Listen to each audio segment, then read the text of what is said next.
Mouzaïa House by Barre Bouchetard Architecture B2A in Paris, France.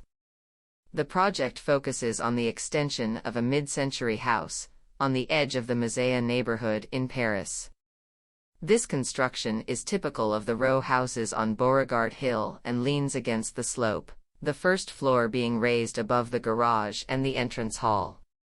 Living areas overlook the street and turn away from the garden below.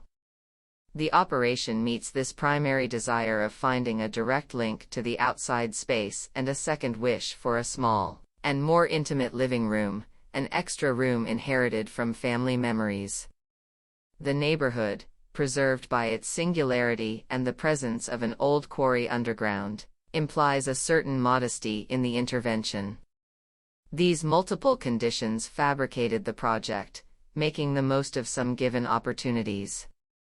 The extension thereby lines up to the other constructions and opens the kitchen towards the backyard through large stairs giving access to the terrace below. An overhang onto the garden, allowed by an article in the urban regulation, offers a suspended window on the outside, a large frame on the green scenery. All of that is contained under one roof, covering the stairs and protecting the inside from sun rays, making out of this simple gesture a plural answer to the different wishes and the particularities of the site. The construction system expresses the assembly of basic elements following a logic of stacking. The timber frame of the extension settles onto piles made of masonry, forming a foundation for the terrace and the planted borders. The large wooden gantry establishing the new facade combined with the metal reinforcement opens the house widely on the outside.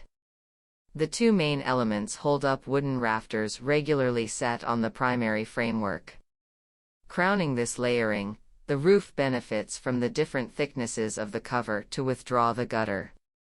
Rainwater thus goes down to the borders, giving a plant-covered environment to the terrace which unfolds from the living rooms to the garden.